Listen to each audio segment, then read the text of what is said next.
For each fight on this weekend's upcoming card, including for the prelims, I'm going to be comparing stats, reviewing recent fighter history, analyzing the results of my 7 data science prediction models, and giving a combined weighted prediction based on those models. I'll also provide my final prediction combining both quantitative and qualitative information together. Later this week, I'll upload a video covering promising underdogs, best and expensive favorites, and prop bets for y'all to consider, which I'll highlight some great opportunities for you guys. Hopefully you can use these predictions and data to confirm your picks, avoid mistakes, find value bets, or just informative and entertainment purposes to prepare for the lead up to this weekend's event. Please like and subscribe if you find this content interesting, informative, or helpful. It helps keep me motivated to create these videos for you all. I've also added my Patreon information in the description if you'd like to support the channel through that. There's a $10 a month contribution tier and a $20 a month premium tier, which will give you early access to all of the analysis and results for my videos, as well as additional data analysis and stats. So that includes my prediction model results, fighter history, stat overviews, promising underdogs, best and expensive favorites, prop bets to consider, and a deep dive into each fighter's record history and an analysis through each of their individual historical fights. So you'll get all sorts of stats and data analysis which will help you with your picks and bets. And for $20 a month, which is around $5 per event, you can get all of that information. You can purchase event analysis separately, but the membership is cheaper and easier. Plus, you're directly helping improve and expand the content of this channel.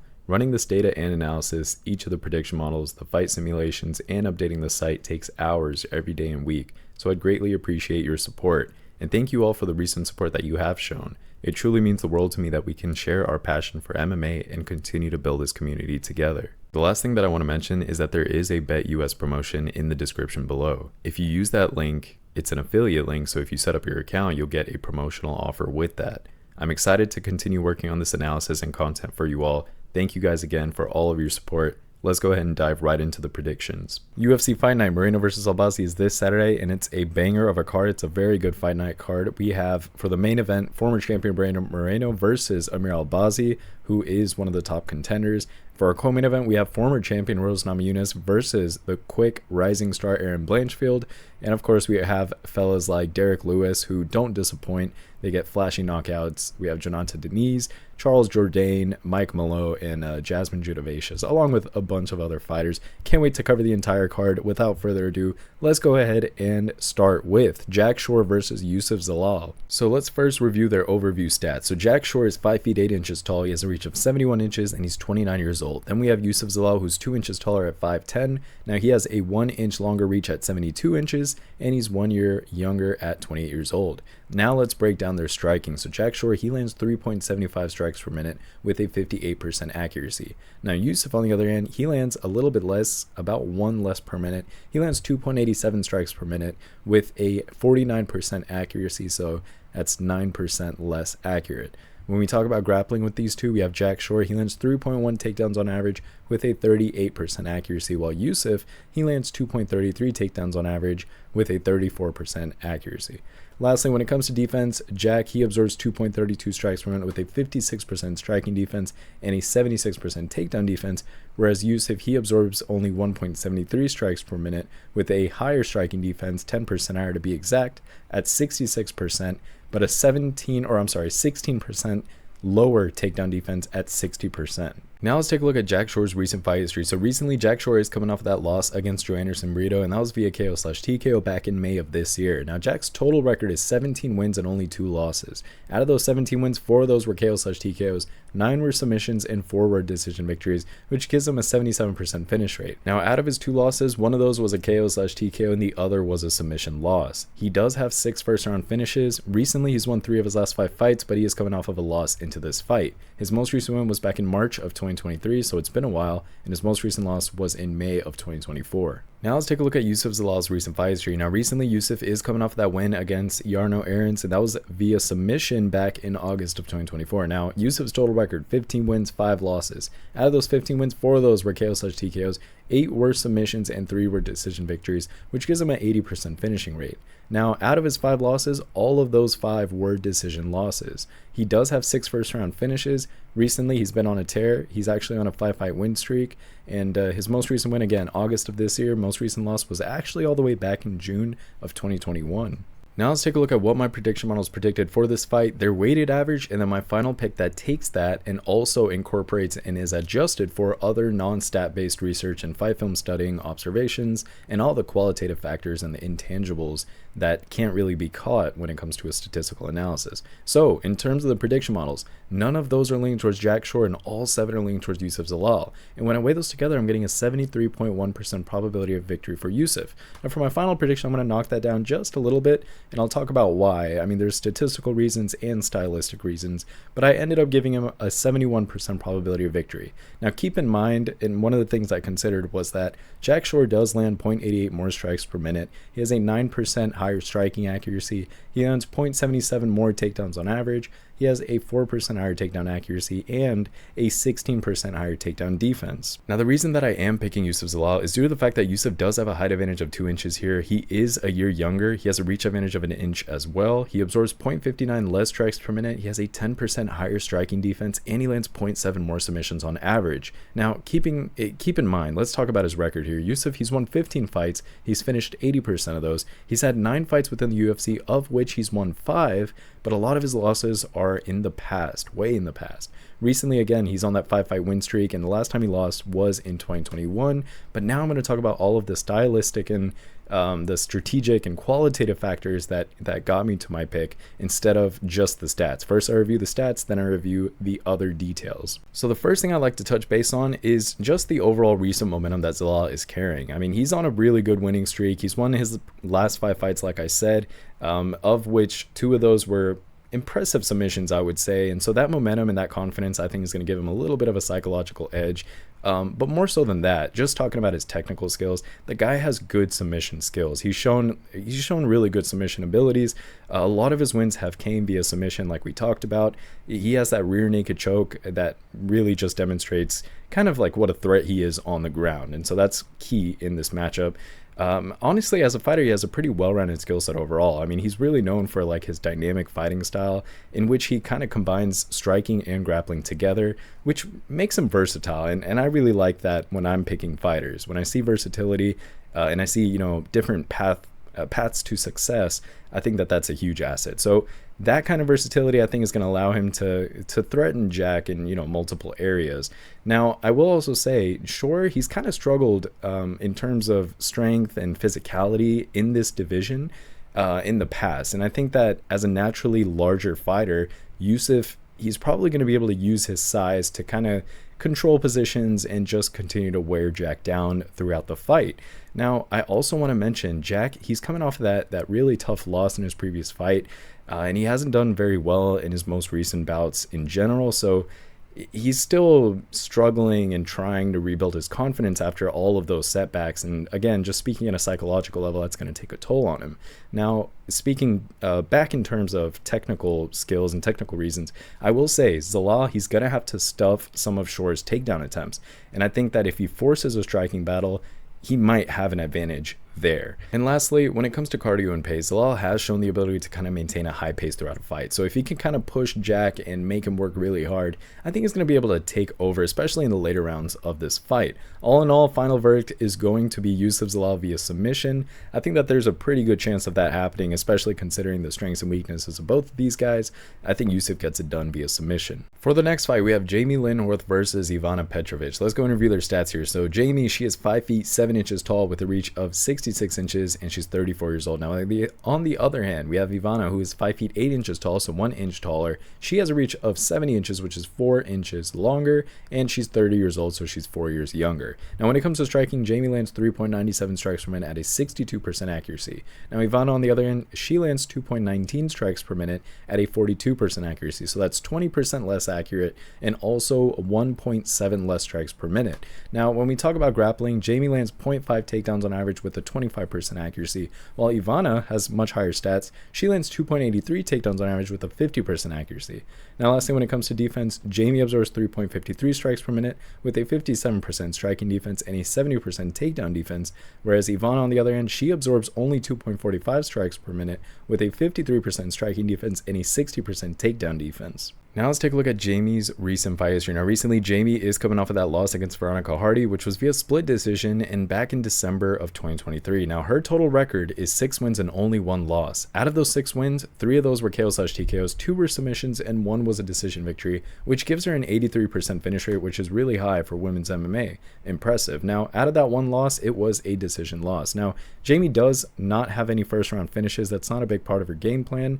But she's still a finisher, which means that, you know, she's deadly throughout the course of a fight. Now, recently, she has won 4 of her last 5 fights, so she has a good amount of momentum, but she's coming off of that first loss most recently. So her most recent win, just to recap, that was April of 2023, and her most recent loss was several months after that in December of 2023. She has not been active in 2024. Now, on the other hand, we have Ivana's recent fight history. Now, recently, she's coming off of that win against Liang Na, and that was via submission back in April of this year. Now, Petrovic's total record here, it's 7 wins and only 1 single loss. Out of those 7 wins, 3 of those were KO/TKOs, 3 were submissions, and 1 was a decision victory, which also gives her an 86% finish rate, which is impressive. Now, her only loss was a decision loss. She does have 2 first round finishes, and recently she's done well. She's won 4 of her last 5 fights, and she's coming off of a win. Now, her most recent win, again, April of this year, and her most recent loss was actually July of last year. Now, let's take a look at what my prediction models predicted, their weighted average, and then my final pick that takes that and also incorporates other non-stat based research and fight film study observations as well. 3 of 7 of my prediction models are leaning towards Jamey here, and 4 are leaning towards Ivana. Now, when I weigh those prediction models together, I'm getting a 56.5% probability victory for Ivana to win. Now, for my final prediction, I'm going to kind of bump that down just a little bit. I'm going to give her a 52% probability victory. I think it's a little bit closer than that, and that's due to the fact that Jamey does land 1.78 more strikes per minute. She has a 20% higher striking accuracy. She has a 4% higher striking defense and a 10% higher takedown defense. Now, the reason I do like Ivana in this fight is due to the fact that she does carry a height advantage of 1 inch here. She is the younger fighter by 4 years. She also has a reach advantage here of 4 inches. Now, she also absorbs 1.08 less strikes per minute while landing 2.33 more takedowns on average, while having a 25% higher takedown accuracy as well. Just recapping her record, Ivana has won 7 fights, finished 86% of those. She's had 2 fights in the UFC and she's only won 1 of those. But recently, if you zoom out, she's won 4 of her last 5 fights in general, and she's coming off of a win. But now I want to talk about the intangibles and the qualitative factors that are making me lean towards Ivana a little bit more than Jamey here, and you know, the reasons that I'm going for the underdog. So for starters, Petrovic, she's shown really good submission abilities in her previous fights. Like, she defeated Na Liang, and that was via submission as well. That was an arm triangle choke, I believe, and that was her most recent fight. Now, if she can take this fight to the ground, I think she's probably going to have an advantage when it comes to the submission department. I will also say she's just improved her comfort level in general when it comes to professional fights. She's even mentioned this. She's feeling a little bit more comfortable in this second fight compared to her debut, and so now with this fight coming up, I think that that's just going to carry on and carry over, and so she's going to be a little bit more comfortable. Now she has some experience as well, and I think that that's just going to help her a little bit against a fighter like Horth. Now, I will say, when I look at her fighting style, I also see some versatility. She's able to combine striking and grappling pretty effectively overall, and I think that that kind of adaptability should allow her to exploit any weakness in Horth's game. Now, again, I'm only doing a 52% probability, and the stat models liked her even more. They gave her a 56% probability, but I think it's a little bit closer than that. So it really depends on if she executes the proper game plan. I will say that I do like her recent momentum. Of course, she is coming off of a win in her previous fight, unlike her opponent here. I also think that Petrovic, if she's able to defend against Jamey's takedown attempts, then I think she'll be able to keep the fight standing where she can utilize her striking skills and the little advantage she has there. Now, cardio and endurance-wise, Petrovic, she's shown her ability to finish fights in the later rounds, as we saw in that 3rd round submission against Na Liang. So if she can push that pace, she could potentially wear down Jamey over the later stages in the fight. I will say that it's pretty tough to predict this one. I am going for the underdog after all. But I like what I see out of Petrovic compared to Jamey, so I'm going with her. I'm going to take Ivana via decision. I don't think there's much else to it. And with that being said, we have now Chad Anheliger versus Cody Gibson. Let's go and review their stats here. So Chad is 5 feet 6 inches tall with a reach of 64 inches, and he's 37 years old. Then we have Cody, who's 5'10 with a reach of 71 inches, and he is also 37 years old. Now, when it comes to striking, Chad lands 3.6 per minute, and he has a 45% accuracy. Now, Cody, he lands 3.96 strikes per per minute, so that's 0.3 more per minute, and he has a 44% accuracy. Very, very similar striking stats. As far as grappling goes, Chad lands 0.82 takedowns on average with a 30% accuracy, while Cody lands double that, 1.61 takedowns on average, but at the same accuracy of 30%. Lastly, when it comes to defense, Chad absorbs 3.11 strikes per minute with a 53% striking defense and a 42% takedown defense. Then we have Cody, who absorbs 3.89 strikes per minute, a little bit more, but he has a better striking defense at 57% and a 68% takedown defense, at least on paper. We'll talk about their stylistic differences in a second, but first let's take a look at Chad's recent fight history. Now, recently Chad is coming off of that win against Charalampos Gregorio, and that was via unanimous decision back in March of this year. Now, Chad's total record, 13 wins and 7 losses, not the best record, but we'll roll with it. Out of those 13 wins, 7 of those were KO/TKOs, 3 were submissions, and 3 were decision victories, which gives him a 77% finish rate. Now, breaking down his losses, 6 of those losses were via submission, not a good look, and 1 was a decision loss. Now, he does have 6 first-round finishes out of his 13 wins, so about half of the times he can get the job done and finish it, not take the fight to the judges. Recently, he's done decent. He's won 3 of his last 5 fights, not bad overall, and recently he's coming off of that win into this fight, so he's carrying a little bit of momentum. Now, his most recent win was back in March of this year. Most recent loss was a few months before that, back in November of last year. Then on the other side, we have Cody Gibson. Now, recently, Cody is coming off of that win against Brian Keller, and that was via submission back in July of this year, just a few months ago, right? Now, Cody's total record, 21 wins, 10 losses. Not good either, but, you know, it is what it is. Out of those 21 wins, 7 of those KO/TKO, 6 submissions, and 8 decision victories, giving him a 62% finish rate. Not bad. Now, his 10 losses, 4 of those were via submission, 6 were decision losses. He's never been KO/TKO. Now, he does have 7 first-round finishes. Recently, he's done well. He's won 3 of his last 5 fights, and he's coming off of a win into this fight, so he's carrying momentum on his side. Now, Cody, his most recent win was back in July of this year, and his most recent loss was a few months before that in March of this year. Now let's take a look at what my prediction models predicted, their weighted average, and then my final pick that takes that and also adds other non-stat based research and fight film study observations, takes all of that into account as well. None of my prediction models are leaning towards Chad here, and all 7 are leaning towards Cody. When I weigh those together, I'm getting a 76.2% probability victory for Cody. Now for my final prediction, I'm giving Cody a slightly less confident 74% probability victory, and I'll tell you why. So Chad, he does have a 1% higher striking accuracy. He absorbs 0.78 less strikes per minute, and he lands 0.2 more submissions on average. Now Cody, the reason I do like Cody here, keep in mind he has a height advantage of 4 inches here, a reach advantage of 7 inches. He lands 0.36 more strikes per minute with a 4% higher striking defense, and that pairs together really well. He also lands 0.79 more takedowns on average with a 26% higher takedown defense. Now, Cody, just zooming out a little bit, he's won 21 fights. He's finished 62% of those. He's had 3 fights in the UFC, and he's won just under half of those. He's won 3 of those 8 fights. But recently, he's done better. He's won 3 of his last 5 fights in general, and he's coming off of a win into this fight. But let's talk about all those reasons aside from stats alone as to why I'm rooting for Cody here. Now, what I will say is I like Cody's experience. He's kind of a veteran fighter. You know, he's had more wins under his belt. He's even had a little bit more losses under his belt, and I think that that's just experience, and that's very important. It's valuable, especially when it comes to managing a fight. He had a really good performance in his previous fight. I mean, I like how he looks. I think he's not only getting better, but he's getting more confident, and I just like that in general. I think he could ride with that momentum. He's one of those fighters that has a lot of grit and toughness in general, and he's just kind of unwilling to quit.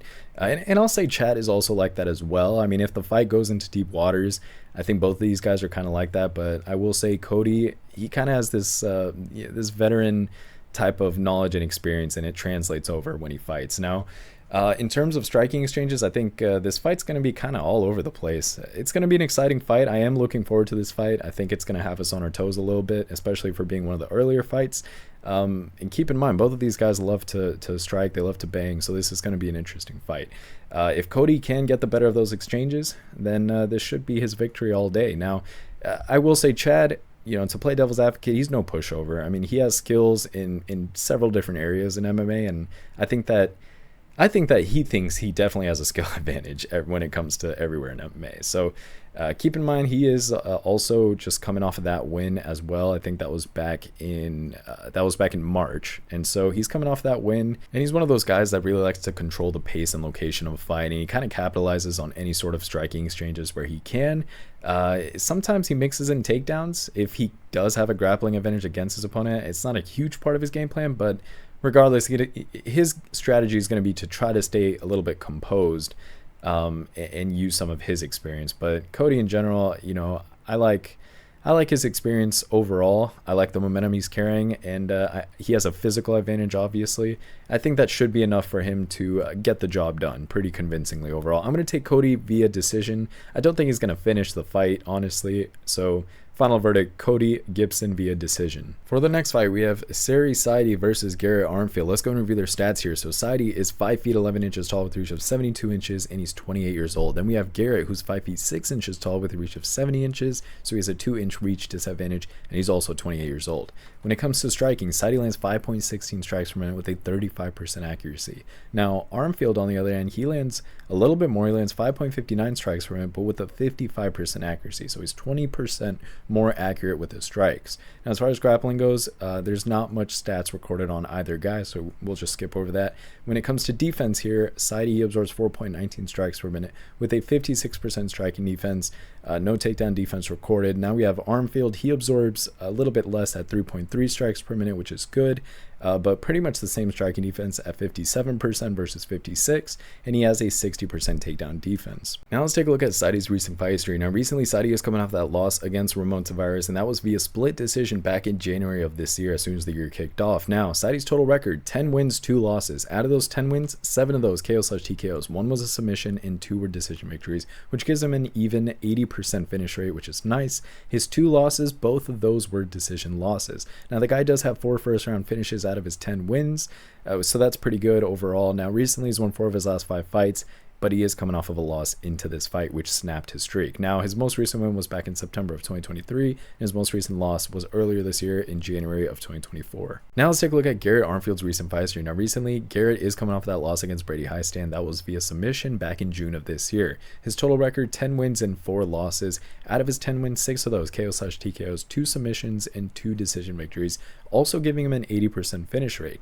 Out of his 4 losses, 3 of those were submission losses, and the remaining one was a decision loss. Now, he does have 7 first-round finishes out of his 10 wins, so he's more of a finisher. Recently, he's won 3 of his last 5 fights, so he's carrying momentum, but he is coming off of a loss into this fight. So both guys don't really have immediate momentum coming into this fight. Now, Garrett's most recent win back in January of this year, and his most recent loss was in June of 2024. Now let's take a look at what my prediction models predicted for this fight. Their weighted average, then my final pick that takes that and also incorporates other non-stat based research and fight film study observations and takes all of that into account as well. So 5 of 7 of my prediction models are leaning towards Serhiy Sidey here, and 2 are leaning towards Garrett Armfield. And when I weigh those together, I'm getting a 59% probability of victory for Sidey. Now for my final prediction, I'm going to bump that up a little bit. I'm giving Sidey a more confident 62% probability of victory, and that's due to the fact that Sidey does have a height advantage of 5 inches in this matchup. He also has a reach advantage of 2 inches. He's won 10 fights, finished 80% of them, and I know he hasn't won his one single UFC fight, but still, if you zoom out, he's won 4 of his last 5 fights. And I really like what he brings to the table. So let's talk about those intangibles that I really like. So some of the things I really like about him are the fact that he is very striking focused, but not only does he focus and do well with the striking, he's also very dynamic as a fighter and unpredictable. He uses his switch stance very well, and that allows him to adapt quickly in fights and kind of just leave him unpredictable as an opponent. And he's also really good at reading his opponent's movements and attacks, which I like. Now, he also sets a very aggressive pace in general. I think his average fight time is like less than 3 minutes. So that's pretty important to keep in mind. He looks for those quick, aggressive finishes in fights. So not only that, but at his height and his reach, he's really good at keeping his range in fights. And so I think that he's going to be able to control the distance overall and keep his opponent Garrett here at bay. I also like his skills overall. He's one of those fighters that has a lot of potential as a well-rounded fighter, especially as he continues his professional fighting career. So I like his physical attributes. I like the fact that he's versatile as a fighter. He has a good finishing ability as well, a pretty well-rounded skill set overall. He's adaptable as a fighter. He's young, of course. You know, he's headed towards his peak. He's not even there yet. So all in all, I don't think there's much to analyze in this fight. It could be a close one, but I'm still leaning towards Sidey via decision, and I think that's the way to go. For the next fight, we have Alexander Romanov versus Rodrigo Nascimento. Let's go and review their stats here. So Alexander is 6 feet 2 inches tall with a reach of 75 inches, and he's 33 years old. Now on the other hand, we have Rodrigo, who is also 6 feet 2 inches tall, but he has a 5-inch longer reach at 80 inches, and he's 2 years younger at 31 years old. Let's talk about striking. Alexander lands 3.94 strikes per minute with a 52% accuracy. Now Rodrigo, on the other hand, he lands just a little bit more. He lands 4.05 strikes per minute with a little bit less accuracy at 49%. Pretty similar overall. When we talk about grappling, Alexander lands 4.17 takedowns on average with a 54% accuracy. And here's the discrepancy. Rodrigo, he lands only 1.23 takedowns on average with a 37% accuracy. Now lastly, when it comes to defense, Alexander, he absorbs 2.14 strikes per minute with a 50% striking defense and a 28% takedown defense. Now Rodrigo, on the other hand, he absorbs 4.62 strikes per minute with a 43% striking defense, which is 7% worse, but a 76% takedown defense, which is 48% better. Now let's take a look at Alexander Romanov's recent fights here. Now recently, Alexander is coming off of that loss against Jourdain Almeida, and that was via submission back in June of this year. Alexander's total record, 17 wins and only 3 losses. Not bad at all. Out of those 17 wins, 6 were KO/TKOs, 9 were submissions, and 2 were decision victories, which gives him an 88% finish rate overall. Now out of his 3 losses, 1 of those was a KO/TKO, 1 was a submission, and the remaining 1 was a decision loss. Now he does have 10 first-round finishes out of his 17 wins. Pretty impressive, but recently he's won only 2 of his last 5 fights, and he's coming off of a loss into this fight. His most recent win was actually July of last year, so it's been a while. His most recent loss was in June of this year. Then we have Rodrigo Nascimento's recent fight history. Now recently, Rodrigo is coming off of that loss against Derek Lewis, which was via KO/TKO back in May of 2024. Now Rodrigo, his total record, 11 wins and only 2 losses. Out of his 11 wins, 2 of those were KO/TKOs, 6 were submissions, and 3 were decision victories, which gives him a 73% finish rate. Out of his 2 losses, both of those were KO/TKO losses, which is interesting to keep in mind. Now Rodrigo, he does have 6 first-round finishes out of his 11 wins. Recently, he's done decent. He's won 3 of his last 5 fights, but he is coming off of that Derek Lewis loss into this fight. Now, his most recent win was in November of 2023, so it's still been, almost a year since his most recent win, and his most recent loss was in May of 2024. Now let's take a look at what those prediction models predicted, their weighted average, and then my final pick that takes that and also incorporates non-stat based research and fight film study observations, takes all of that into account. Now, 2 of 7 of my prediction models are leaning towards Alexander Romanov, while 5 are leaning towards Rodrigo Nascimento. When I weigh those prediction models together, I'm getting a 53.3% probability of victory for Rodrigo. However, this is one of those weird fights where I'm going to go for the underdog here. I'm going to go opposite of even my prediction models. I like what I see out of Alexander Romanov, and I'm going to stick with him. I'm going to actually give him a 53.1% probability of victory, and I'll back it up. I'll tell you guys why. Now, Alexander Romanov, statistically speaking, he has a 3% higher striking accuracy. He absorbs 2.48 less strikes per minute. He has a 7% higher striking defense. He lands 2.94 more takedowns on average. He has a 17% higher takedown accuracy, and he lands 0.2 more submissions on average. Speaking about his record, he's won 17 fights, finished 88% of those. He's had 9 fights within the UFC, of which he's won 6. Recently, he's won 2 of his last 5 fights, so I do acknowledge that he doesn't have the best momentum coming into this fight, but he does have a lot of intangibles that I like in a fighter.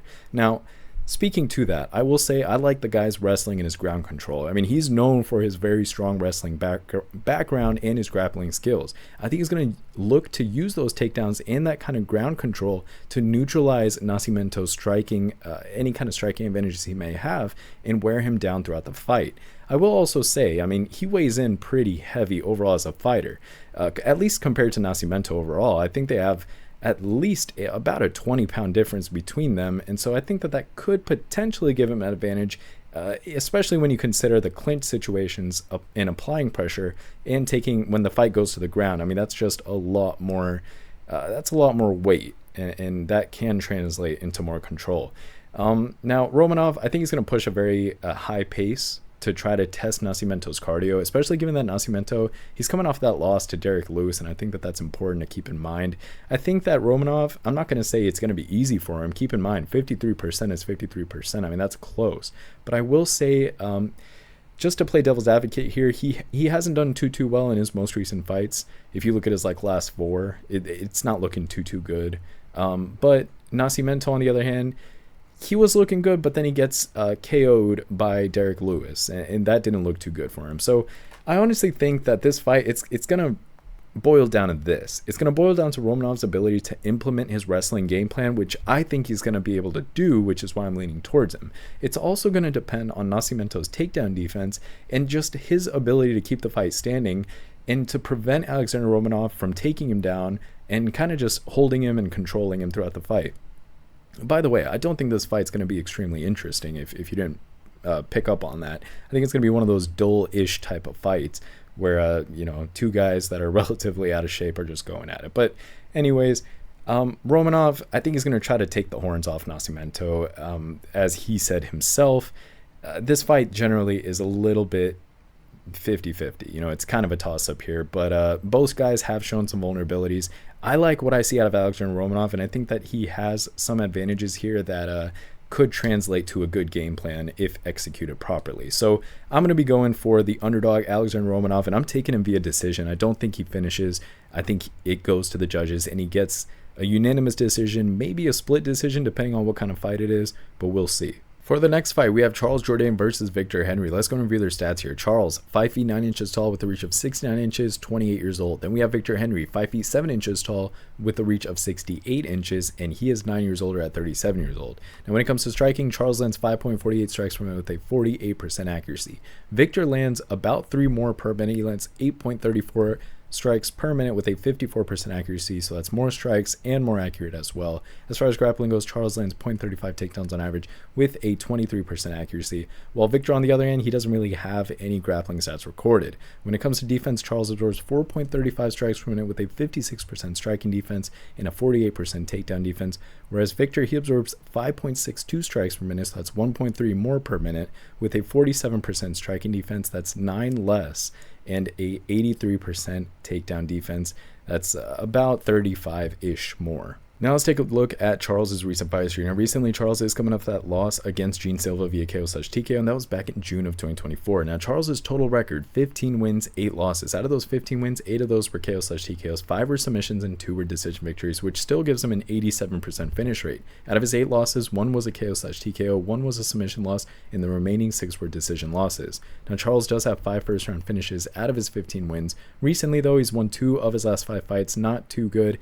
And not only that, but he's also on a current streak of 2 losses in a row coming into this fight. His most recent win was back in September of last year, so it's been a while, and his most recent loss was back in June of this year. Now let's take a look at Victor Henry's recent fight history. Now recently, Victor is coming off that win against Anheliger, and that was via KO/TKO back in April of this year. Victor's total record, 24 wins, 6 losses. Out of those 24 wins, 7 of those KO/TKOs, 8 submissions, and 9 decision victories. Very balanced. That gives him a 62.5% finish rate.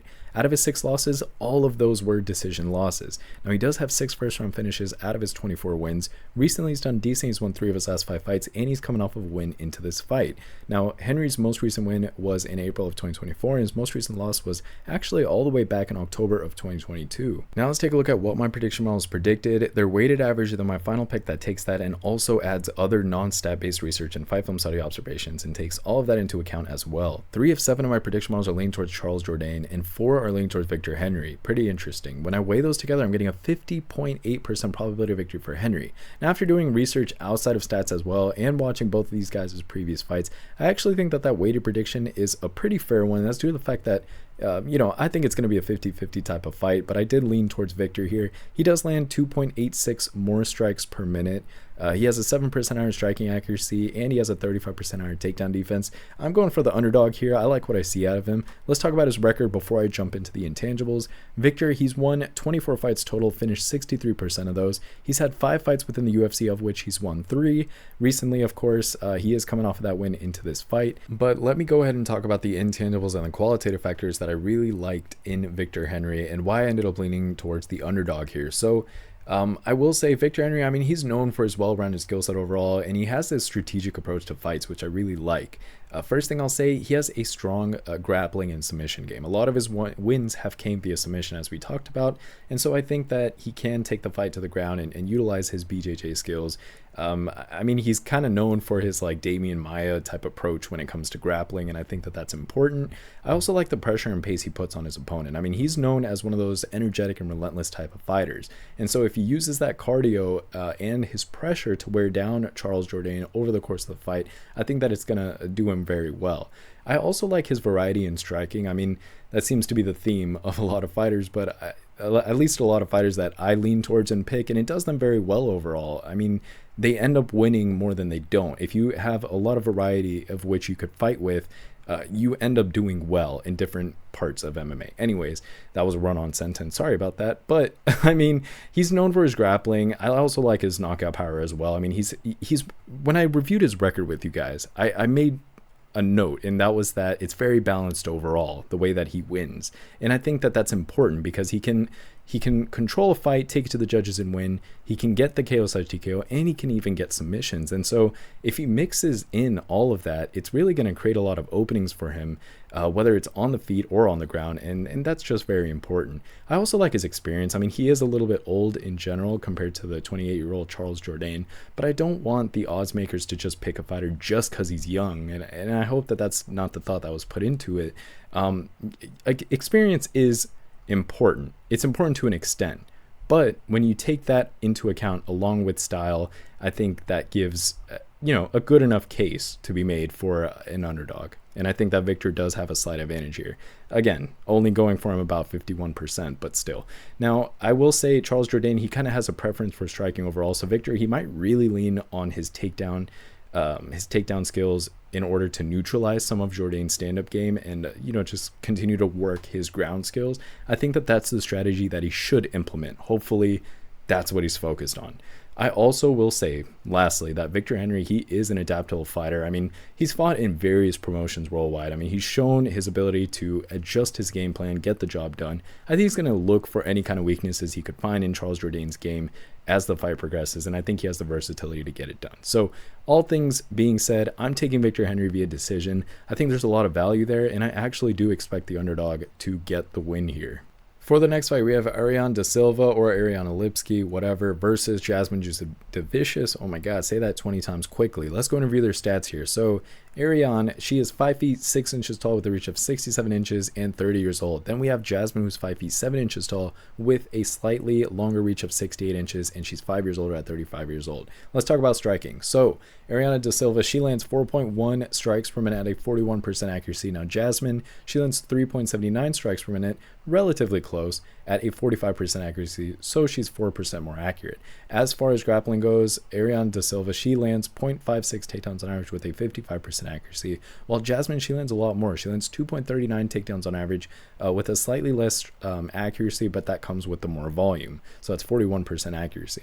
Now lastly, when it comes to defense, Da Silva, she absorbs 3.96 strikes per minute with a 53% striking defense and a 71% takedown defense, whereas Jasmine, she absorbs 3.85 strikes per minute with a 51% striking defense and a 75% takedown defense. Now let's take a look at Da Silva's recent fight history. Now recently, Da Silva is coming off of that loss against Karine Silva via unanimous decision. That was back in April of this year. Now Da Silva's total record, 17 wins and 9 losses. Out of those 17 wins, 6 of those KO/TKOs, 4 submissions, and 7 decision victories, which gives her a 59% finish rate. Out of her 9 losses, 4 of those were KO/TKO, and the remaining 5 were decision losses. Now she does have 7 first-round finishes out of her 17 wins. Recently, she's done decent. She's won 3 of her last 5 fights, but she is still coming off of that loss into this particular fight. Now her most recent win was in December of 2023, so it's been about 10 months, and her most recent loss was back in April of this year. Now let's take a look at Jasmine's recent fight history. Now recently, Jasmine is coming off of that win against Fatima Klein, and that was via unanimous decision back in July of this year, just a few months ago. Now Jasmine's total record, 11 wins and only 3 losses. Out of those 11 wins, 2 of those were KO/TKOs, 2 were submissions, and 7 were decision victories, giving her a 36.4% finish rate. Her 3 losses were all decision losses. Now she does have 2 first-round finishes out of her 11 wins, and recently she's done very well. She's won 4 of her last 5 fights, and she's coming off of 2 wins in a row into this fight. Now her most recent win was July of 2024, just a few months ago, and her most recent loss was actually back in September of last year. Now let's take a look at what my prediction models predicted, their weighted average, and then my final pick that takes that and adds other non-stat based research and fight film study observations and takes all of that into account as well. None of my models are leaning towards Ariana Da Silva, and all 7 are leaning towards Jasmine here. When I weigh those models together, I'm getting a 71.7% probability of victory for Jasmine. And after doing a ton of research outside of just the stats alone, and watching both of these gals' previous fights, I honestly think that that prediction is a pretty fair one. I will say Jasmine, keep in mind she has a height advantage of an inch here and a reach advantage of an inch as well. She has a 4% higher striking accuracy, and she absorbs 0.11 strikes less per minute. And I think that all of that pairs together very well. Now, she also lands 1.83 more takedowns on average and has a 4% higher takedown defense while landing 0.2 more submissions on average. She's won 11 fights, finished 36.4% of those, so she's controlled the other 64-ish%. She's had 7 fights within the UFC, of which she's won 5. Recently, she's won 4 of her last 5 fights in general, and she's coming off of 2 wins in a row. So she's carrying a lot of momentum, and I really like that. But let me talk about those intangibles that I really, really like. I think the obvious one is going to be her grappling. I mean, she's known for her wrestling in BJJ. She has that brown belt in BJJ, and she was also a national medalist in wrestling as well. And not only all of that, but she also implements it well, especially in her previous fights as well. So she has good takedown stats recorded. We've kind of covered the stats here, but she also has 2 victories over using submission techniques. She has that rear naked choke victory and that anaconda choke victory, which I think is important. I also like her endurance and stamina as a fighter. I think she has great cardio, and she's going to be able to keep a very high pace throughout a fight. She's also shown her ability to go the distance in fights and not really struggle much. I mean, her average fight time was pretty long as well, and I think that in general, you know, she's pretty good at prolonged tactical type of fights. And so I also really like her striking overall. I know it's not her primary strength as a fighter, but she has developed some solid striking skills. You can see it in her previous fights. I mean, she's improved her striking accuracy as well, and she has also gotten some KOs/TKOs, and so I think that is working towards her favor. I do like her ability to effectively mix striking with grappling as well, and I think that pairs together very well, or at least she executes it pretty well overall. And so I like her versatility overall as a fighter, another fighter that has some versatility, and that's why I'm leaning towards her. She's also pretty mentally tough. I mean, she's bounced back from some losses, and she's just shown her ability to learn and improve throughout her professional fighting career. All in all, I think this one's fairly obvious, but I'm taking Jasmine via decision. I don't think she's going to get the finish here, but she should be able to get the job done and get the decision victory. For the next fight, we have Aiemann Zahabi versus Pedro Munhoz. Let's go and review their stats here. So Zahabi is 5 feet 8 inches tall with a reach of 68 inches, and he's 36 years old. Then we have Pedro, who is 5 feet 6 inches tall, which is 2 inches shorter, and he also has a 3-inch shorter reach at 65 inches. Now, he's 2 years older at 38 years old, but when it comes to striking here, Zahabi, he lands 3.43 strikes per minute with a 43% accuracy, while Pedro, he lands about 2 more per minute at 5.32, but with the same accuracy at 43%.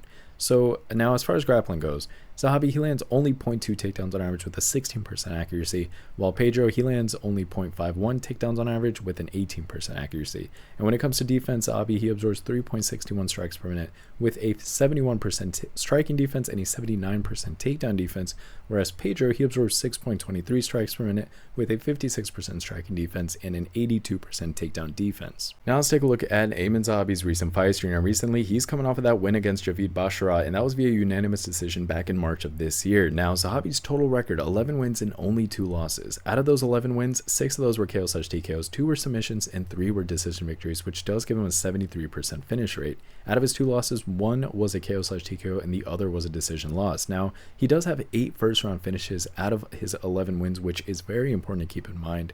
Recently, he's done very well. He's won 4 of his last 5 fights, and he is on a 4-fight win streak, which is very impressive. Now, his most recent win was back in March of this year, and his most recent loss was actually all the way back in May of 2019. Now let's take a look at Pedro Munhoz's recent fights here. And recently, Pedro is coming off of that loss against Kyler Phillips, and that was via unanimous decision back in March of this year. Now, Pedro's total record, 20 wins and 9 losses. Out of those 20 wins, 5 were KO/TKOs, 8 were submissions, and 7 were decision victories. Pretty balanced overall. That's giving him a 65% finish rate. Out of his 9 losses, all of those were decision losses. Now, he does have 8 first-round finishes out of his 20 wins. Recently, though, not doing well. He's only won 1 of his last 5 fights, and he's actually coming off of back-to-back losses into this fight. Now, his most recent win was actually back in April of 2023, so it's been over 1.5 years now, while his most recent loss was in March of this year. Now let's take a look at what my prediction models predicted, their weighted average, and then my final pick that takes that and also incorporates non-stat based research and 5 film study observations, takes all of that into account. 4 of 7 of my prediction models are leaning towards Zahabi here, and 3 are leaning towards Pedro. And when I weigh them together, I'm getting a 51.5% probability of victory for Aiemann Zahabi. Now,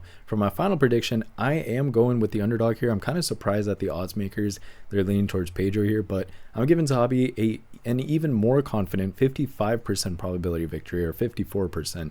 But that's due to the fact that Zahabi, he does have a height advantage here of 2 inches. He is 2 years younger. He also has a reach advantage of 3 inches, and I think he utilizes his physical advantages very well. He absorbs 2.62 less strikes per minute, and he has a 15% higher striking defense, which pairs together very nicely. Now, he's won 11 fights, finished 73% of those. He's been tested in the UFC 7 times. He's had 7 fights in the UFC, of which he's won 5.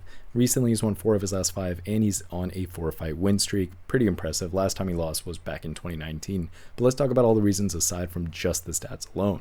So what I really like about Zahabi is his striking technique. I mean, he's shown a lot of improvement in his striking in recent years. Now, against Munhoz, who's kind of known for his durability overall and just his willingness to really engage in striking exchanges, I think that Zahabi has to utilize technical skills to outpoint his opponent while avoiding any kind of heavy, crazy counters. Now, I will say Zahabi, his conditioning is going to be absolutely crucial in this fight. He has to maintain a very high pace throughout this fight and wear down Pedro Munhoz, who has gone the distance in his last few fights, so he really got to pour it on him.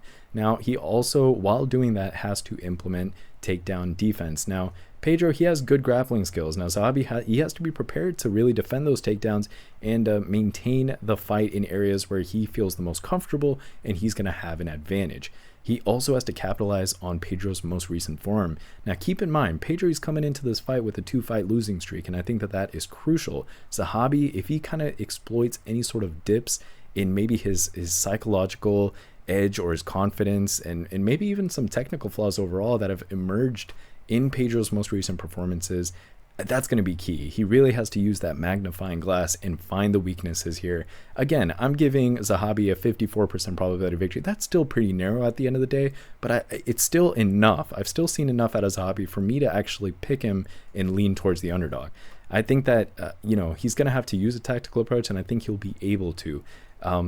Keep in mind, I mean, he works with TriStar Gym, and I hope that they really came up with a good game plan to really neutralize some of Pedro's strengths here and kind of exploit his weaknesses. But I like what I see out of Zahabi. Now, I'm not going to be an idiot. I will acknowledge that Zahabi, he has to be very cautious of Pedro's experience, his power, and just because he's lost recently, it doesn't necessarily mean that Pedro hasn't faced, crazy good competition throughout his career. He absolutely has. I mean, that includes like former champs and top contenders and stuff like that. So I respect the guy. That experience, it no doubt makes Pedro a very dangerous opponent that's capable of ending fights at any given moment. So while Zahabi does have the momentum, this fight does show a huge step up in competition for him, and I think that his ability to handle the pressure of facing a well-known guy like Pedro that we've seen for a while, it's going to be crucial to his overall success in MMA. So just in general, I think Aiemann Zahabi, for him to defeat Pedro, which I think he will be able to, just eke out that victory, he'll have to leverage any sort of recent improvements he's done. He has to maintain a very high work rate, execute a well-crafted game plan overall, and take advantage of any kind of Pedro's recent struggles overall, while respecting his opponent's experience enough and skill set to not just get dropped and get embarrassed. If he does that, I think he will get the job done, and I actually do think he'll be able to do that. I don't think the odds makers are right in this fight. I could be wrong. I could eat my words. I say that humbly. So we'll see. Point being, final verdict, I'm taking Aiemann Zahabi via decision. I think that that's how this fight's going to go. I think maybe it's even going to be a split decision victory, but he should get the decision victory. For the next fight, we have Mike Malott versus Trevin Giles. Let's go and review their stats here. So Mike, he is 6 feet 1 inch tall with a reach of 73 inches, and he's 32 years old. Now on the other end, we have Trevin, who is 6 feet tall. He's 1 inch shorter, and he has a 1 inch longer reach at 74 inches, and he's the same age at 32 years old. Let's talk about striking. Mike, he lands 3.83 strikes per minute with a 46% accuracy.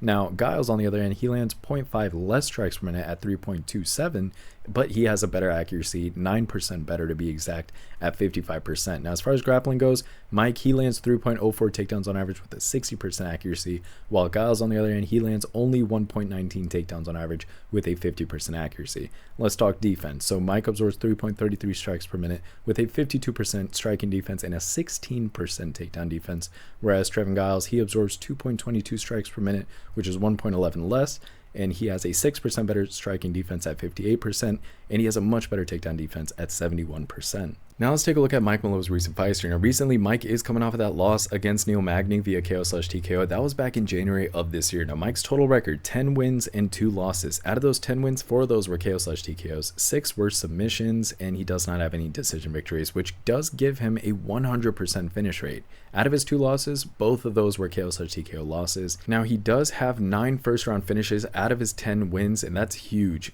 and very important to keep in mind. Recently, he's won 4 of his last 5 fights as well, so he's doing pretty well, but his most recent fight, he snapped that streak, and he's coming off of a loss into this particular fight. Now, his most recent win, it's been a while. It's been a little over a year. Back in June of 2023, his most recent loss was in January of this year. Now, let's take a look at Trevin Giles' recent fight history. Now, recently, Giles is coming off of a loss against Carlos Prates, and that was via KO/TKO back in February of 2024. Now, in his defense, Carlos is an absolute beast, but I digress. Trevin here, he has a total record, 16 wins and 6 losses. Out of his 16 wins, 6 of those were KO/TKOs, 5 were submissions, and 5 were decision victories, which gives him an overall respectable 69% finish rate. Now, out of his 6 losses, 3 of those were KO/TKOs, 3 were submissions, and he doesn't have any decision losses. He does have 4 first-round finishes out of his 16 wins. Recently, not doing too well. He's only won 2 of his last 5 fights. In fact, he's coming off of a 2-fight losing streak into this fight. Now, his most recent win, I mean, it's been a while. It was back in March of 2023. His most recent loss was in February of this year. Now, let's take a look at what my prediction models predicted for this fight, their weighted average, and then my final pick that takes that and also incorporates other non-stat-based research and fight film study observations and takes all of the qualitative factors into account as well. All 7 of my prediction models are leaning towards Mike, and none are leaning towards Trevin Giles. And when I weigh them together, I'm getting a 79.3% probability of victory for Mike. Now, I'm going to normalize that a little bit for my final prediction. I'm going to give Mike a little bit less confident. I'm giving him a 77% probability of victory. That's due to the fact that now Trevin, he does have a reach advantage here of an inch. He has a 9% higher striking accuracy. He absorbs 1.11 less strikes per minute. He has a 6% higher striking defense and a 55% higher takedown defense. And so, I do respect him. He has a lot of statistical and stylistic things that I think Mike has to be careful of, but I'm still heavily leaning towards Mike here. Now, the reason that I am, at least statistically speaking, is due to the fact that Mike has a height advantage of an inch. He lands 0.56 more strikes per minute. He lands 1.85 more takedowns on average. He has a 10% higher takedown accuracy, and he lands 0.7 more submissions on average as well. The guy's won 10 fights, finished all 10 of them. He's had 4 fights within the UFC, of which he's won 3, 75% win rate within the UFC itself. Zoom out a little bit, he's won 4 of his last 5 fights. Very impressive. Most recently, he's coming off of a loss, though, so I will acknowledge that. But let me talk about the reasons, aside from just the stats, as to why I like Mike. First and foremost, Mike, he's already demonstrated really good grappling skills in their previous encounter. So it was back in 2022. They faced off in a grappling match. I don't know if you guys know this. This was back in Fury Pro Grappling 6, and that's where Mike had won via unanimous decision. And I think that is a very important contextual thing to keep in mind. And so that prior kind of success, it's not only going to give Mike a psychological edge and kind of a proven pathway to victory potentially to exploit, but in general, I mean, that just really shows that Mike is levels ahead here. Now, I mean, branching off of that as well, I really like Mike's recent form. I mean, he's coming off of his first UFC loss to Neil Magny. I will acknowledge that. He had a great 3-fight win streak, and then he just had his setback. But I think he's one of those fighters where he's going to use that as motivation here. I mean, Trevin, keep in mind, he's coming off of a 2-fight losing streak, and he's been finished in both of those recent fights. And so the difference in momentum could play a huge role in this fight's outcome.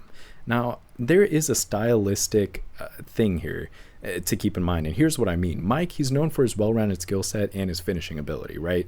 A lot of his fights, 9 of the 10 fights were finished via stoppage, and that was within the first round itself. Now, Trevin, while he's experienced, I will say, he has shown vulnerabilities in both submissions and knockouts in his recent losses, and that is huge. Now, Mike has a very diverse attack arsenal. You know, he uses a lot of diverse attacks, and he has this finishing instinct, and I think that just gives him a lot of different ways to win, and I really like that in the fighters that I pick.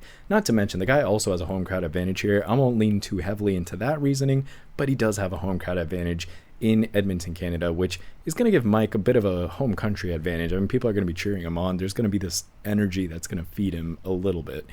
So all in all, I think that Trevin, you know, he's certainly a capable opponent overall, but the combination of Mike's previous grappling success against him, along with his recent form, his well-rounded skill set, that home country advantage and energy, I think he's likely to be the winner here. Not only likely, but I think he's going to get another finish here, snapping back from his loss. So I'm going to take Mike via KO/TKO, and I think that's the logical way to go for this fight. For the next fight, we have Marc-André Barriault versus Dustin Stoltzfus. So let's go ahead and review their stats here. So Marc, he is 6 feet 1 inch tall with a reach of 74 inches, and he's 34 years old. Then we have Dustin here, who is 6 feet tall, so he's an inch shorter. He has a reach of 75 inches, so he has a 1 inch reach advantage here, and he's 2 years younger at 32 years old. Let's talk about striking. Marc-André Barriault, he lands 6.12 strikes per minute at a 47% accuracy. Now Dustin, he lands a lot less. He lands 3.51 strikes per minute at a 44% accuracy. Now, grappling wise, Marc-André, he lands 0.21 takedowns on average at a 25% accuracy.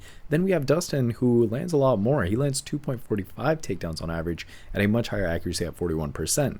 Lastly, let's talk about defense here. Marc-André, he absorbs 5.67 strikes per minute with a 52% striking defense and a 67% takedown defense, whereas Dustin, he only absorbs 3.4 strikes per minute, but with a slightly less striking defense at 47% and a much less takedown defense at 46%. Now let's take a look at Marc-André Barriault's recent fight history. Now recently, Marc-André is coming off of that loss against Joe Pyfer, and that was via KO/TKO back in June of this year. Now his total record, 16 wins and 8 losses. Out of those 16 wins, 10 of those were KO/TKOs. 1 was a submission, 5 were decision victories, giving him a 69% finish rate. Out of his 8 losses, 2 were via KO/TKO, 1 was a submission loss, and the remaining 5 were decision losses. Now, he does have 6 first-round finishes out of his 16 wins.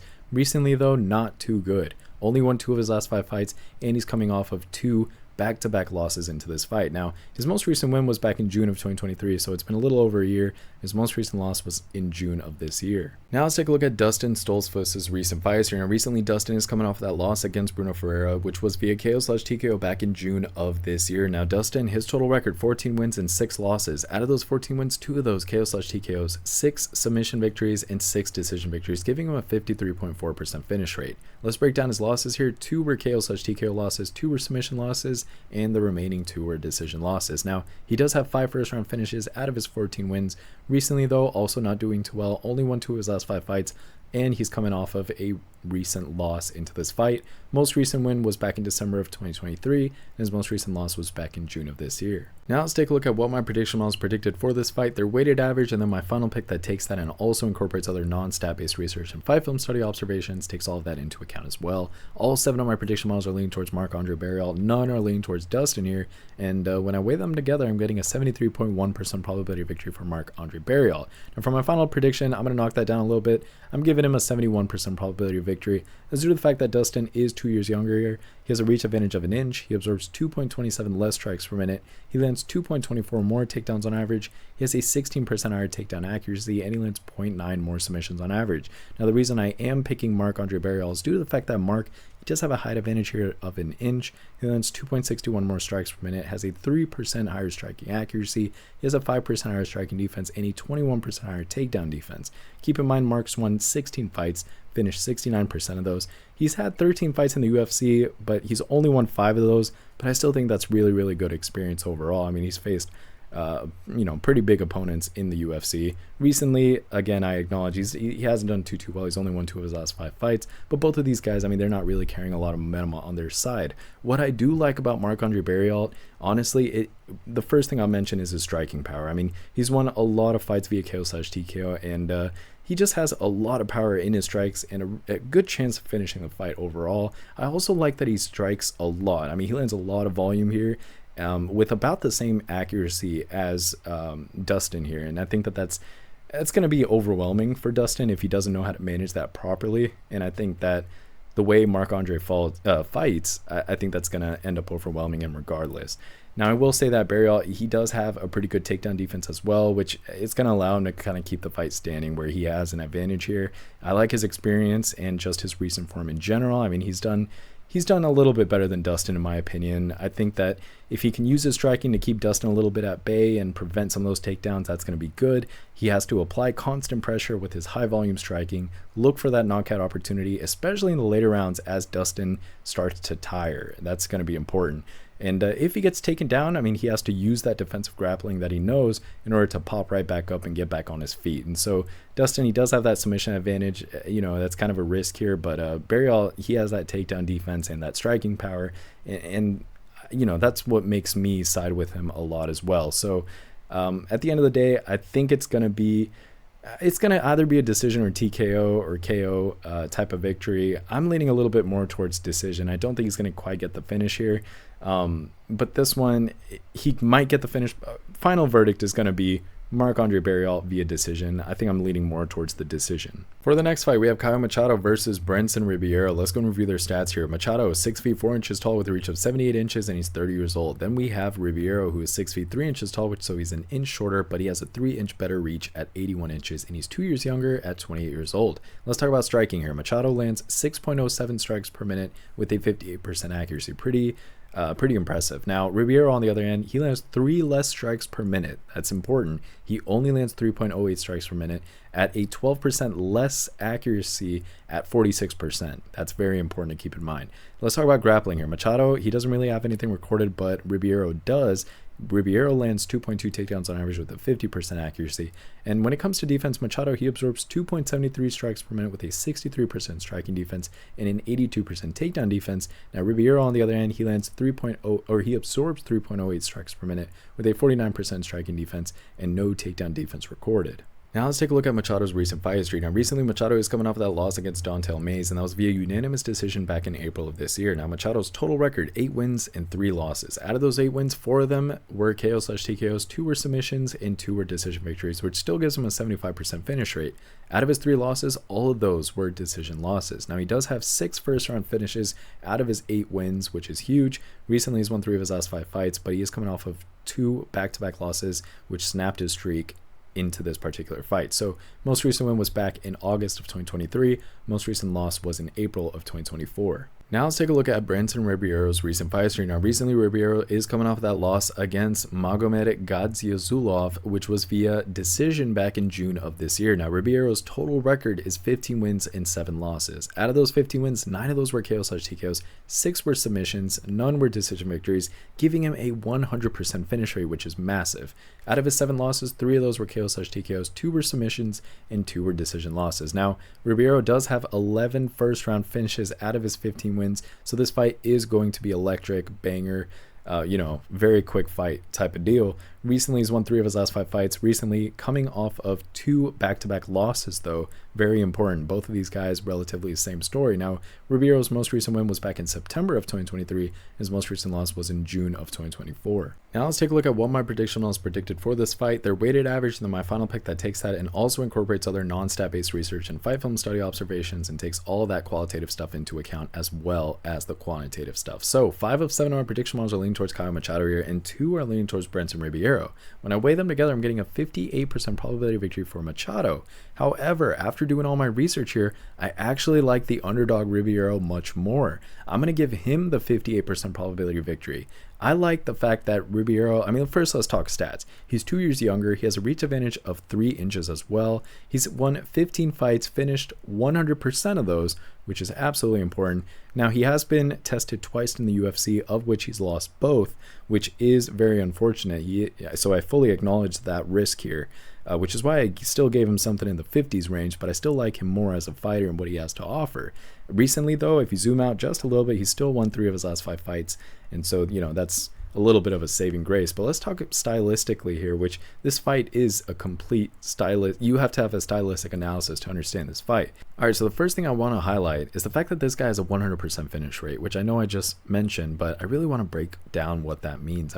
He has a very well-rounded offensive skill set, and he has power to finish fights as well. in multiple ways. And so a lot of his victories have come within the first round as well, and I think that that really just highlights his overall explosiveness and his ability to capitalize very quickly in fights, especially when he hurts his opponents, and I think he has a great chance of doing that here. Now, he also has a lot of submission skills as well. I mean, he's proficient on the ground. He seems to actually favor that guillotine choke a lot. He's won a lot of fights with that technique, and I think that that is a huge threat that complements his striking very well, and it's just another reason why he's a multi-dimensional fighter that I really like. Along with his knockout power, I mean, I really like the fact that he has very heavy hands and he knows how to use them very properly. That power, it makes him a constant threat on the feet.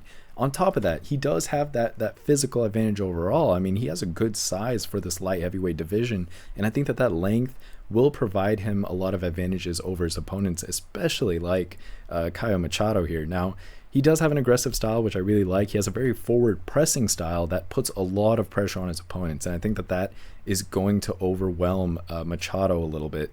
And so, you know, he has a lot of clear strengths, but I will say that he has struggled, you know, just to acknowledge the other side here, I will say he has struggled a little bit with some higher level competition within the UFC like we talked about. So that's not really a good look, which is why, again, he's in the 50s range. I mean, that still gives Machado a 42% probability of victory. I'm not saying that there's no chance Machado wins, but I just like Ribeiro a little bit more. I'm thinking we're going to see something electric out of Ribeiro.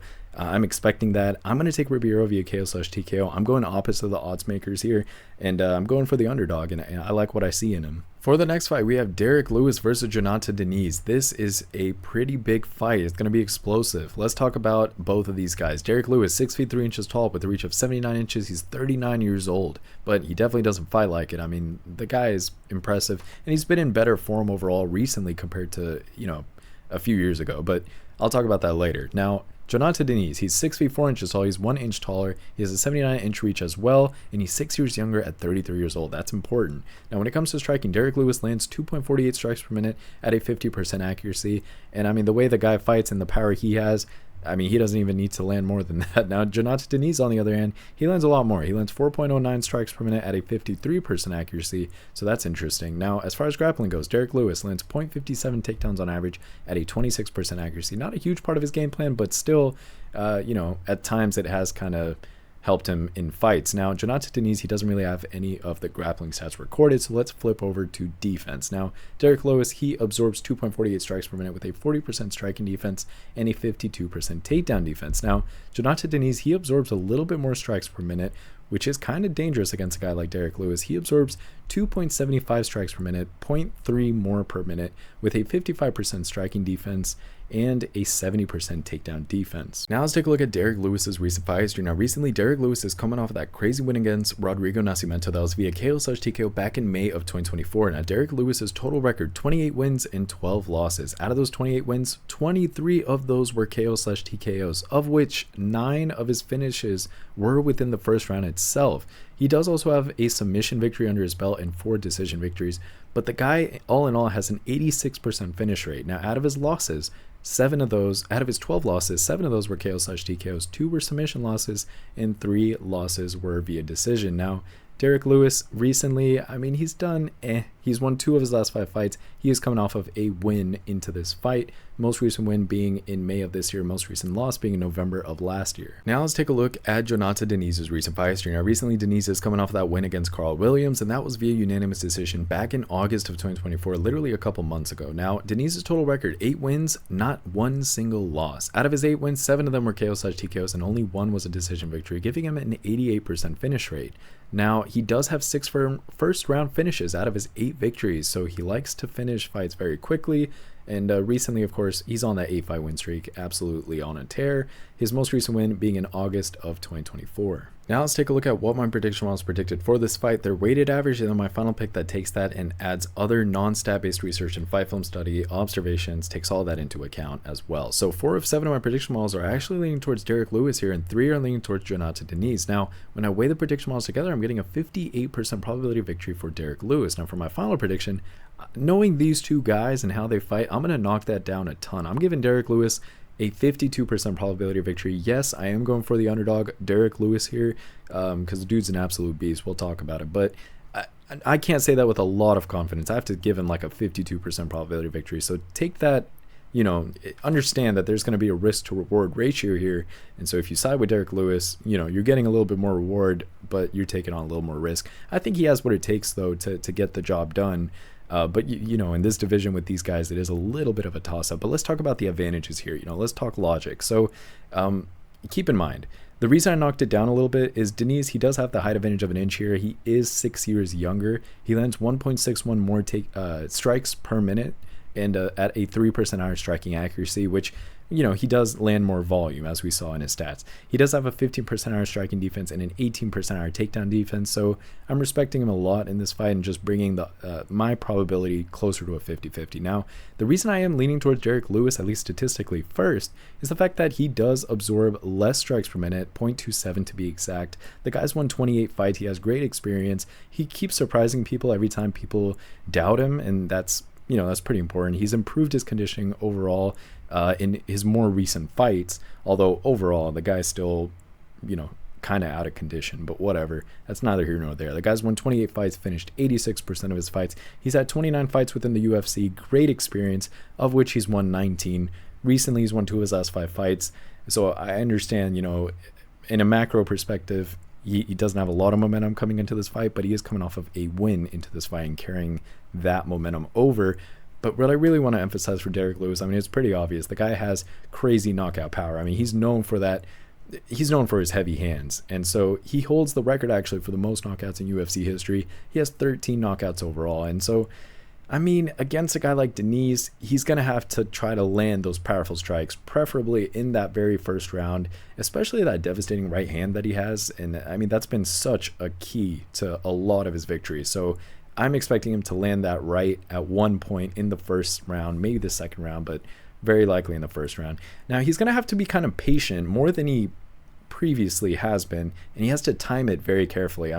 He's shown his ability to kind of come back in fights and secure some late knockouts and stuff, but he's going to have to be pretty patient and maybe weather a lot of volume early on and look for the right opportunity to just unleash a massive right. And so I will say, he has 4 knockouts in the third round or later on, and so he does have power throughout the fight, but his stamina otherwise is a little bit questionable.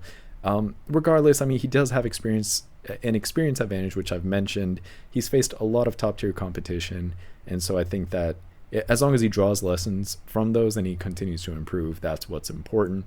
Now, I will say, just to play devil's advocate here, I like Deniz a lot. I'm not saying that the guy's incapable or anything. Again, very 50-50 type of fight. Just to play devil's advocate, to side with you guys who are leaning towards Deniz, I will say Deniz has a lot of striking skills. He has powerful striking skills, a great knockout rate in his professional fighting career. The guy is very dominant. He also has a little bit of wrestling defense as well. Derrick Lewis, I know he's improved his takedown defense over time, but at Deniz's ground game, we don't really know how his ground game is, and so maybe if Derrick Lewis kind of mixes in a little bit of those takedowns, he might find a little bit of success in controlling Deniz on the ground. But regardless, Deniz, he has great striking skills overall. We don't really know what to expect out of him in wrestling, so that could be kind of a toss-up. All in all, one of the key things in this fight, Derrick Lewis has to manage his energy very effectively and efficiently. And so Deniz, he's been able to show that he is able to finish fights very quickly. So Derrick Lewis, maybe it's kind of smart for him to try to extend the fight a little bit and then look for the powerful shot and just be patient overall. That might cause it to be a little bit boring for us, but strategically it would be smart for him. Regardless, we know these guys are both heavy hitters. We'll see what we get out of these guys. I'm leaning towards the underdog Derrick Lewis. Every time I doubted the guy, he ended up proving me wrong. Now, then again, on the flip side, every time I sided with him, I was also proven wrong. So maybe I just have very bad luck with Derrick Lewis fights, and we'll see if that curse continues. But regardless, I'm taking Derrick Lewis via KO/TKO. I don't think the fight's honestly going to go the distance. I think Derrick Lewis is going to catch him, whether it's in the first round, second round, third round. It doesn't really matter. I think Derrick Lewis is going to land that shot. For the next fight, we have Erin Blanchfield versus Rose Namajunas, our co-main event of the evening. Let's go and review their stats here. Erin Blanchfield, 5 feet 4 inches tall with a reach of 66 inches, and she's 25 years young. Now we have Rose Namajunas, who is an inch taller at 5'5", but she has a 1-inch reach disadvantage. She has a 65-inch reach, and she is 7 years older at 32 years old. Now, let's talk striking. Erin Blanchfield, she lands 5.47 strikes per minute at a 45% accuracy. Now, Rose, she only lands 3.7 strikes per minute at a 42% accuracy. Let's talk grappling. Erin lands 2.05 takedowns on average with a 33% accuracy, while Rose, on the other hand, lands 1.55 takedowns on average, but with a 20% better accuracy at 53%. Let's talk defense. Erin, she absorbs 4.34 strikes per minute with a 58% striking defense and an 81% takedown defense, while Rose, she absorbs about 1 less strike per minute at 3.38 with a higher 64% striking defense, which is a big part of her game plan and execution. We'll talk about that. And a 59% takedown defense, which is a little bit worse. Now let's take a look at Erin Blanchfield's recent fight history. Now recently, Erin is coming off of that loss against Manon Fiorot, and that was via unanimous decision back in March of this year. Now Erin's total record, 12 wins and only 2 losses. Out of those 12 wins, 2 of them were KO/TKOs, 4 were submissions, and 6 were decision victories, which gives her a perfectly even 50% finish rate. Now, out of her 2 losses, both of those were decision losses. She does have 3 first-round finishes out of her 12 wins. Recently, she's won 4 of her last 5 fights, but most recently, she snapped that streak and she got a loss coming into this fight. So a little bit of negative momentum here. Now, Blanchfield, most recent win back in August of 2023. It's been a while, and her most recent loss was in March of this year. Now let's take a look at Rose Namajunas' recent fight history. Now recently, Rose is coming off that win against Tracy Cortez. That was huge. That was via unanimous decision back in July of 2024. Now Rose's total record, 14 wins and 6 losses. Out of those 14 wins, 2 of those were KO/TKOs, 6 were submissions, and 6 were decision victories, which gives her a 57% finish rate. Out of her 6 losses, 1 was a KO/TKO, 1 was a submission loss, and 4 were decision losses. Now she does have 5 first-round finishes out of her 14 wins, but generally, more so recently, she takes the fight to the judges, and I mean, she does pretty well with that game plan in general. Now recently, she's won 3 of her last 5 fights, but she is coming off of 2 back-to-back victories into this fight. Now, her most recent win was back in July of 2024, just a few months ago, and her most recent loss was in September of last year. Now let's take a look at what my prediction models predicted, their weighted average, and then my final pick that takes that and adds other non-stat based research and fight film study observations, takes all of that qualitative factors into account as well. So 2 of 7 of our prediction models here are leaning towards Erin, and 5 are leaning towards Rose Namajunas. When I weigh those prediction models together, I'm getting a 57.1% probability of victory for Rose Namajunas. Now for my final prediction, I'm generally sticking around that range, but I ended up giving Rose Namajunas a 55% probability of victory. I knocked it down just a little bit. Now Erin, I mean, here's why. Erin, she's 7 years younger. She has a reach advantage of an inch here. She lands 1.77 more strikes per minute with a 3% higher striking accuracy. She lands 0.5 more takedowns on average and has a 22% higher takedown defense as well, while landing 0.6 more submissions on average as well. Now, the reason that I did lean towards Rose is due to the fact that Rose does have a height advantage here of an inch. She absorbs 0.96 less strikes per minute, which is important. She has a 7% higher striking defense as well and a 20% higher takedown accuracy. I mean, she's won 14 fights, finished 57% of those. She's had 17, this is important, she's had 17 fights within the UFC, of which she's won 12. Not only is that really good experience, but she's won a good percentage of those. Recently, of course, if you zoom in, she's won 3 of her last 5 fights, and if you zoom in a little bit more, she's coming off of 2 wins back-to-back into this particular fight.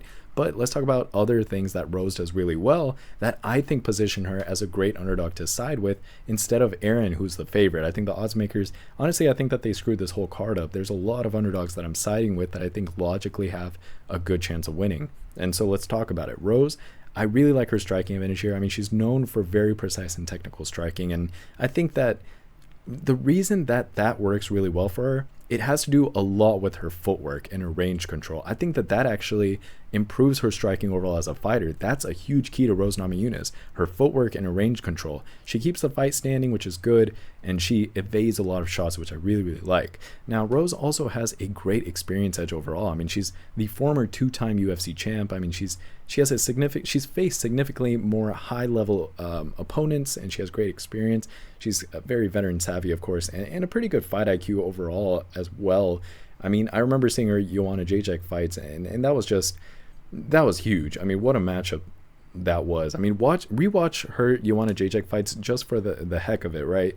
Have fun watching those fights. I mean, what a matchup. But anyways, I really like her defensive grappling as well. Now, Blanchfield, I will say she's a great grappler, but Munhoz is also pretty skilled on the ground. I mean, she could use her defensive grappling to kind of neutralize Blanchfield's takedowns a little bit and prevent some of those submission attempts as well. Overall, I think Munhoz is going to control the pace of this fight. I mean, I think she's going to dictate the pace of the fight. She's going to use her experience to really frustrate Erin and force her into making some mistakes, some very crucial mistakes. And what I really also like about Rose Namajunas is that she's a great counter striker. I don't think it's talked about enough, but I really like her counter striking skills, and I think that pairs well with her footwork and with her striking advantages overall. I think that, she'll have to capitalize on openings here. Given her striking skills, she's going to look for those opportunities inevitably, and she's going to land those significant strikes as soon as Erin attempts to close the distance even a little bit. Now, Rose also has really good cardio and endurance overall. Now, this is a 5-round fight, I will say that. And so Namajunas, she's going to aim to really push the pace overall and potentially outlast Blanchfield in the later rounds, where I think she'll pour it on and get the edge there.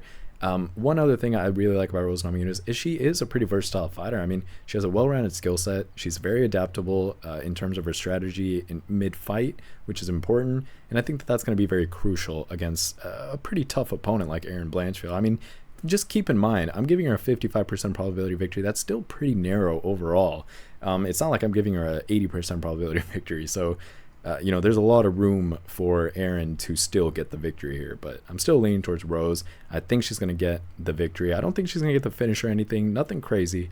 I think it's going to be Rose Namajunas via decision, might even be a split decision. We'll see, but I'm still leaning towards Rose. I think that's the logical pick. For the next fight, we have our main event. We have Brandon Moreno versus Amir Albazi. Let's go ahead and review their stats here. Brandon Moreno, 5 feet 7 inches tall with a reach of 70 inches, and he's 30 years old. Then we have Amir Albazi, who's 2 inches shorter at 5'5". Now, he has a 2-inch shorter reach as well at 68 inches, and he's a year older than Brandon Moreno here. Let's talk about striking here. Brandon Moreno, he lands 3.87 strikes per minute with a 44% accuracy. Now, Amir Albazi, he lands about 1 less strike per minute at 2.8, but with a 39% accuracy, so a 5% less accurate rate as well.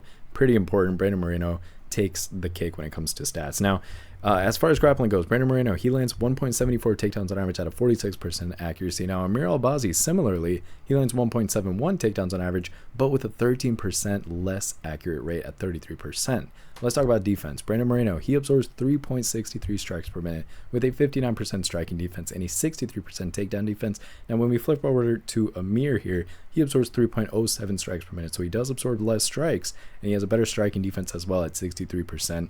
But with a worse takedown defense. He has a 40% takedown defense. Now let's take a look at Brandon Moreno's recent fight history. Now recently, Brandon is coming off of that loss against Brandon Royval, and that was via split decision back in February of 2024. Now, Moreno's total record is 21 wins and 8 losses. Out of those 21 wins, 5 of those were KO/TKOs, 11 were submissions, and 5 were decision victories, giving him a 76% finish rate. Out of his 8 losses, all of those were decision losses. Now, he does have 8 first-round finishes out of his 21 wins, but recently, I mean, he hasn't done too well. He's won 2 of his last 5 fights only, and he is also coming off of a 2-fight losing streak, which makes his recent momentum look pretty bad overall. Now, his most recent win was back in January of 2023, so it's been a really long time, too long for Brandon Moreno to win. His most recent loss was back in February of 2024. Now let's take a look at Amir Albazi's recent fight history. Now recently Amir is coming off that win against Kai Kara-France via split decision, which was in June of last year. Now Albazi's total record, 17 wins and only 1 single loss. Out of his 17 wins, 5 of those were KO/TKOs, 9 were submissions, and 3 were decision victories, which gives him an 82.4% finish rate. Now his 1 single loss was a decision loss.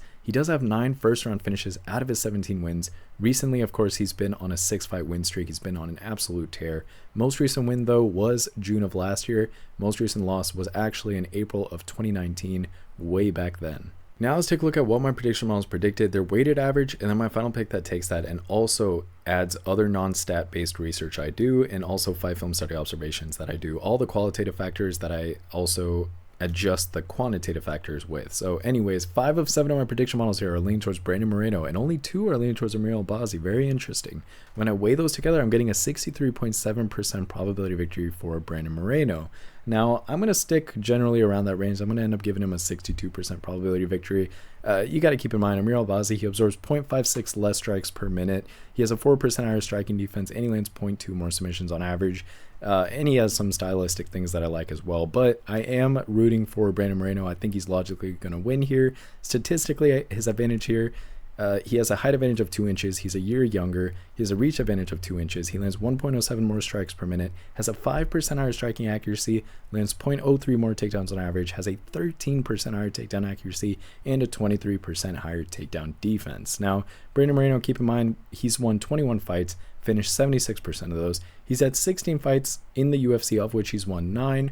Recently, though, I acknowledge he's only won 2 of his last 5 fights, and he's coming off of 2 back-to-back losses, unfortunately. But let's talk about the good things that Brandon Moreno has as a fighter, and let's talk about those qualitative factors and step away from the stats just a little bit. I mean, there's no doubt that the guy has a huge experience advantage here. I mean, he's faced very, very high-level competition for his division. Throughout his career, honestly, he's fought in multiple title fights, and that big experience, it's going to carry over to this 5-round main event. Now, he's going to have to leverage his very well-rounded skill set as a fighter. Now, Moreno, he is extremely versatile as a fighter. He has strong striking and grappling skills, and not only that, but he's able to mix those up very, very well, and that's going to pose problems for Albazi. He's going to have to employ his pressure fighting style. I mean, he tends to push an extremely high pace early on, and he applies constant pressure throughout the fight. I mean, he does not let off that gas pedal at all, and that's going to wear down a guy like Albazi, especially over the course of a long fight. Now, Moreno also has to really lean into his reach advantage here, which he does well, especially stylistically. I mean, the guy takes really good advantage of his reach, which is very interesting. I mean, you see a guy with that height and with that reach, that's an interesting dynamic, but I digress. I mean, he will have to focus on neutralizing Albazi's grappling. Now, Moreno, he does have good takedown defense, and he also has pretty good scrambling ability. I know you can't really measure that statistically, but that's the kind of thing that you can observe when you look at previous fights. He does pretty well when he scrambles. He keeps his composure and you know, gets back to where he needs to be in fights. Another thing that I really like is he pushes the pace in later rounds, which is very important. And so if the fight goes into championship rounds, Moreno definitely has that cardio and experience when it comes to those 5-round type of fights, and that will give him an edge here. I mean, he's very comfortable here, whereas Albazi may not be as much. So he has to utilize his jab and combinations. Of course, Moreno, he has very quick hands, especially considering the division he's in, and he throws really good combinations as well. He strings those combinations together very, very well. And so if he establishes his jab, which I expect him to do, and he strings together those punches and combinations, I think that that's going to also contribute to him outpointing Albazi overall.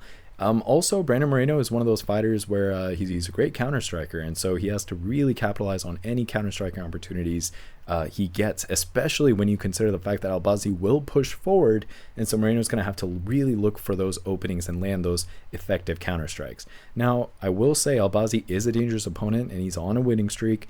Moreno, he has well-rounded skills, he has experience and a physical advantage, and he also has multiple paths to victory if he can implement his game plan effectively. So, you know, this is going to be a very competitive fight, high-level fight, very closely contested as well, but I'm still leaning towards Brandon Moreno. I think we've seen a lot of proof in his fighting style, and he should be able to get the job done here. I'm taking Brandon Moreno via decision. I don't think he's going to get the finish here. I think we're going to get a very technical fight, a fun fight. It's going to be interesting if you like striking exchanges. Highly implore you guys to watch it. Thank you guys so much for checking into this video. I really appreciate it. Hit that like button. Help me out with the algorithm. Subscribe. Share the love of this channel. I really appreciate each and every single one of you guys. And leave comments below of who you think is going to win. I respond to all of my comments.